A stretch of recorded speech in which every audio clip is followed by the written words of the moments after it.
तो दीप प्रज्वलित करो, प्रिया प्रीतम की आरती उतारो, भोग लगाओ और बैठ जाओ लेके माला, और 12-1 बजे रात तक नाम जप करो। सिद्ध योग है ये परम पवित्र समय माना जाए। इसमें जैसे जो अन्य सिद्धियां प्राप्त करते हैं, सबको रात में जगना होता है, वो उनको जागृत करते हैं। अपनी तो रोज की सिद्धि है ये प्रिया प्रीतम जी की चरणारविंद का आश्रय नाम जप। कोई भी ऐसे गंदे कार्य मत करो जो लोक समाज में प्रचलित है। जीवन की बाजी लगा देते हैं प्रिया प्रीतम के चरणों में, और जीत हमारी होगी, क्योंकि प्रिया जो हमारे साथ है। नागरी दास ही जन्म जितायो, बलिहारी बलिहारी। कोई भी ऐसा आचरण मत करो जो तुम्हारे सत्संग, तुम्हारे भजन में बाधक बन जाए। ये लोक व्यवहार, लोक मान्यताएं, इनको सत्य ना मानिए कि वो सब खेलते हैं, दीपावली के दिन हम भी खेलेंगे। क्या जीवन की बाजी, क्या प्रिया प्रीतम। हमें इस जन्म में प्रिया मेरे दीप महोत्सव का यही स्वरूप हो कि ज्ञान दीपक जल जाए, प्रेम दीपक जल जाए। ये असत आचरण कोई त्योहार होते हैं? ऐसे ये दीप प्रज्वलित आनंद महोत्सव है। भगवान रघुनाथ जी महाराज विजय प्राप्त करके आए, पूरी अयोध्या दीप हो। हम भगवान के हर अवतार की वंदना करते हैं, हम भारतवासी हर उत्सव मनाते हैं। ये भागवतिक उत्सव है, इसमें द्यूत कीड़ा आदि का कोई महत्व तो नहीं है। हम अपने प्रिया प्रीतम के साथ खेलें, हर त्योहार प्रिया प्रीतम से। कोई भी अशुद्ध भोजन, कोई भी अशुद्ध आचरण, तो ये सब बेकार हो जाएगा। जो सत्संग आप सुन रहे हैं ना, देखो चढ़ने में समय लगता है, गिरने में समय नहीं लगता।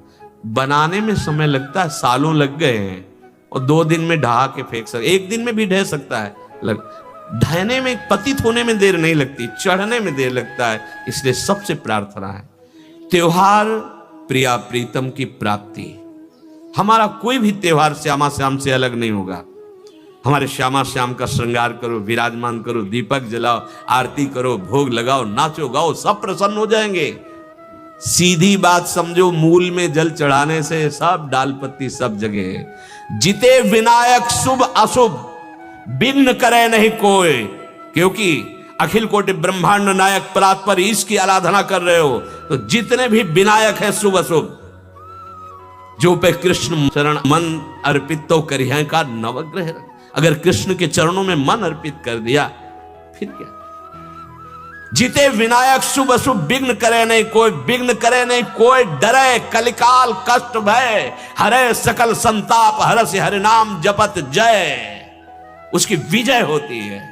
हाँ, हमारे सब कुछ श्यामा श्याम है, इनको विराजमान करो, इनके श्रृंगार करो, दीप प्रज्वलित करो, भोग लगाओ, आरती करो, मंजीरा उठाओ, पद गायन करो, नाचो, शांति से बैठ जाओ, माला जप करो, जो मंत्र मिला सुनने वाले हैं। महाराज जी, आपके कुछ आशीर्वचन कि आज क्या सावधानियां रखें, क्या करें क्या ना करें महाराज जी? असल बात क्या है कि हम जैसे सत्संग में बोले थे आज कि जितने भी हमारे त्योहार होते हैं वो भागवतिक होते हैं। इनमें कोई ना कोई संबंध हमारे भगवान की लीलाओं से होता है। जैसे ये दीपावली है, तो अवध में भगवान श्री रामचंद्र जी, तो ये उत्सव मनाया गया। दीप, संपूर्ण अयोध्या दीप से प्रकाशित है। भगवान श्री राम 14 वर्ष वनवास के बाद अवध में जो है विराजमान हो रहे चक्रवर्ती सम्राट पद पे। तो ये अब इसे हम घर घर, हमें लगता है पूरे भारत में मनती होगी। सद्भावना तो है, पर हमको ये समझना पड़ेगा कि जैसे हम दीपावली उत्सव में जुआ आदि खेलने लगते हैं, लोग नहीं खेलने लगते कि भाई साल भर तो हम नहीं खेलते, पर दीपावली को तो खेलें। क्यों भाई? कहाँ लिखा हुआ है कि आप दीपावली को वो अपराध करें जिसमें कलयुग का वास रहता है, जिसमें बड़े बड़े धर्मात्माओं की भारी भारी विपत्तियां आई। धर्मराज युधिष्ठिर, महाराज नल, दमयंती, बड़े बड़े पावन चरित्र हैं महापुरुषों के। क्यों? द्यूत कीड़ा में कलयुग का निवास है। कलयुग शराब पीना, मांस खाना, पर स्त्री गमन करना, स्वर्ण चोरी करना, द्यूत कीड़ा करना। द्यूत माने जुआ खेलना। तो जैसे दीपावली को ज्यादा तो हमें ज्ञान नहीं, पर गांव में हमने देखा था कि जो लोग नहीं खेलते थे वो भी खेलते थे। आज हम दांव लगाएंगे, पर प्रभु से पूजन करो, अपने प्रिया प्रीतम का या भगवत विग्रह किसी का, और बैठ जाओ माला लेकर के। 12 बजे रात्रि तक खूब नाम मंत्र जप करो, बड़ा शुद्ध कई गुना बढ़ करके लाभ मिलता है। दीपक जला लो घी का, खूब गुरु मंत्र जपो, नाम जप करो, द्यूत कीड़ा आदि नहीं, ये सब आपको असत मार्ग में ले जाएगी। तो ये जो हमारा त्योहार है, इसका आंतरिक भी स्वरूप है। हमारे हृदय में भक्ति कर दीप प्रेम करी बाती, हमारे अंदर ज्ञान का प्रकाश। जैसे हम घर में दीपक जलाते तो अंधेरा जाता है ना, बाहर के अंधेरे जाने से हमारे हृदय का अंधकार तो नहीं मिटेगा ना, तो हमें हृदय का भी अंधकार नष्ट करना है। जब बाहर की दीपावली इतनी खुशी दे सकती है, तो अगर अंदर की दीपावली हो जाए तो कितना आनंद आ जाएगा। फिर तो हम आनंद सिंधु में डूब जाएंगे। कौन सा दीप अंदर जलाया जाता है? भक्ति का दीपक और प्रेम की बाती। अगर भक्ति का दीपक प्रेम की बाती हो जाए तो उस प्रकाश जो प्रकट होता है उसे ज्ञान कहते हैं। उस ज्ञान से ये जितनी भी चिंता, शोक, दुख, मृत्यु आदि का भय है, ये सब नष्ट हो जाएगा। आप शरीर नहीं हैं, आपका स्वरूप सच्चिदानंद है। किसी भी शस्त्र अस्त्र की ताकत नहीं कि आपको मार सके, और ये शरीर बच नहीं सकता, क्योंकि ये प्रकृति का है और ये मरेगा। जैसे ये बच्चा से कब जवान हुआ, कब बूढ़ा हुआ, आपको पता नहीं चला, ऐसे ही कब मृत्यु आ जाएगी आपको पता नहीं चलेगा, और शरीर छिन जाएगा। ये प्रकाश होता है अंदर। और जब ये बात पता चल जाती कि मैं कौन हूं, तो नाच पड़ता है आत्मानंद। यज ज्ञात्वा स्तब्धो भवति मत्तो भवति आत्मा रामो भवति। जिसको जान लेने पर वो शांत हो जाता है, वो मस्त हो जाता है, वो आत्मा राम हो जाता है। ये आई दिवाली अंदर की। तो ये भक्ति कर दीप और प्रेम कर बाती किसी बाजार में नहीं मिलती है। ये बाहरी दीपक और बाती तो बाजार में मिल जाती है, लेकिन ये भक्ति कर दीप प्रेम कर बाती कहाँ मिलेगी? बोले साधु संगति करी अनुदिन राती। यदि भगवत प्रेमी महात्माओं का संग हो जाए तो दीपक भी मिल जाएगा, बाती भी मिल जाएगी, और प्रकाश भी हो जाएगा, अज्ञान अंधकार नष्ट हो जाएगा। हमें लगता है खूब बढ़िया दीपक जलाए और मंजीरा उठावे, भगवान नाम कीर्तन करे 10, 20, 50 लोग मिलके, फिर एकांत में नाम जप करे, ठाकुर जी को भोग लगाए, आरती करे। तो ये सात्विक, भगवान आए तो सब उत्सव मनाए, आनंद मनाए, आसुरी प्रवृत्ति वाला कोई भी कार्य ना हो। और अंदर भी जब हम नाम जप करेंगे, भक्ति करेंगे, तो अंदर प्रकाश बहुत जरूरी है।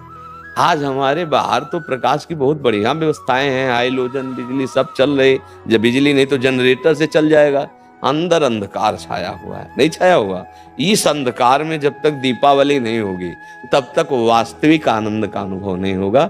और यहाँ आनंद, जैसे हम देखो अंधकार में क्या, रस्सी को सांप समझ रहे हैं, भयभीत हो रहे हैं।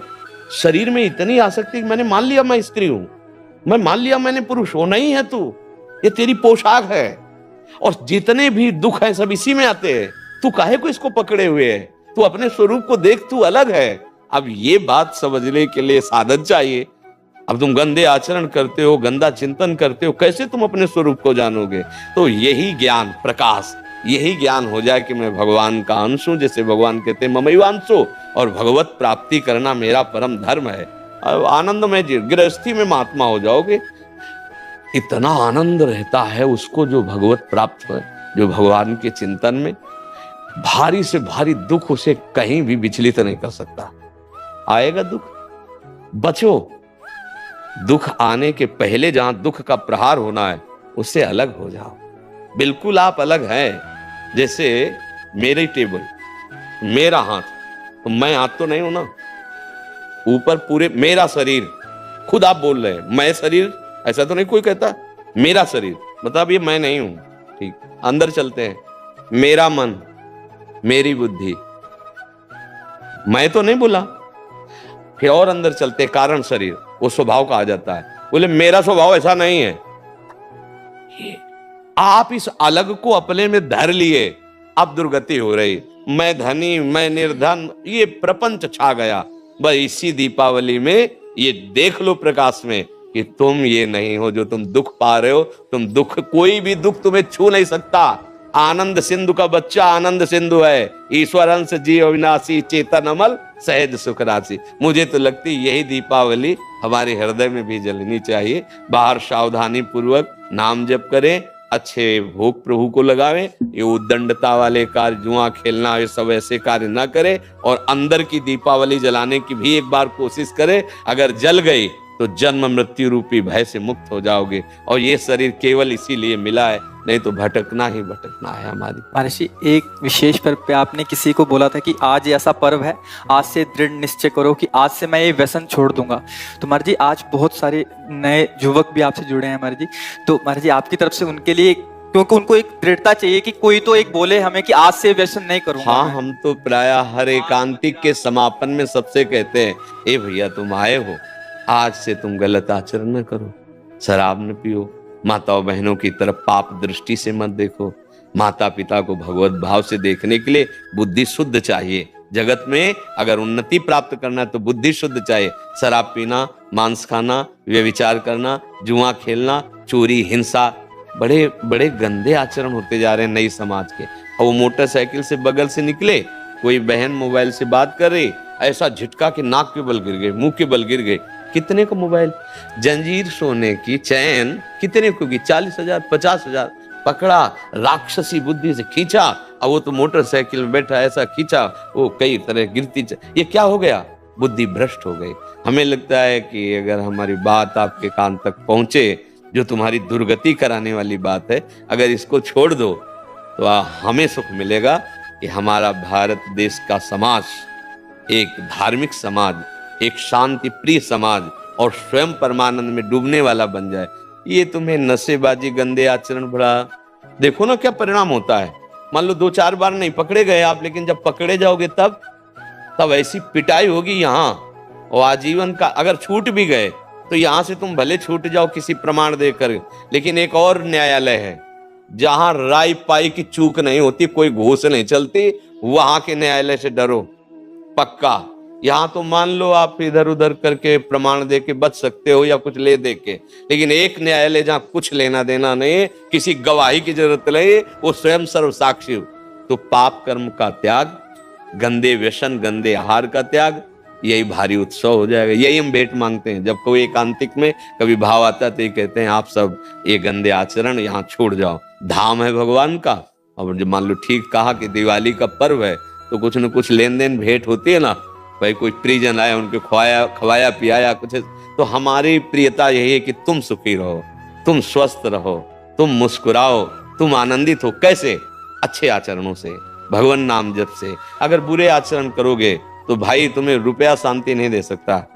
देखो, कोई वो चूक ना कर देना जो घर में, गांव में और समाज में आप ऐसे उठा के ना देख पा रहे। मात्र कुछ चंद रुपए के कारण जब हमारी बात बिगड़ जाती है तो हमारी पदवी और समाज की प्रियता सब नष्ट हो। एक गलती ने पूरा मिटिया मेट कर दिया।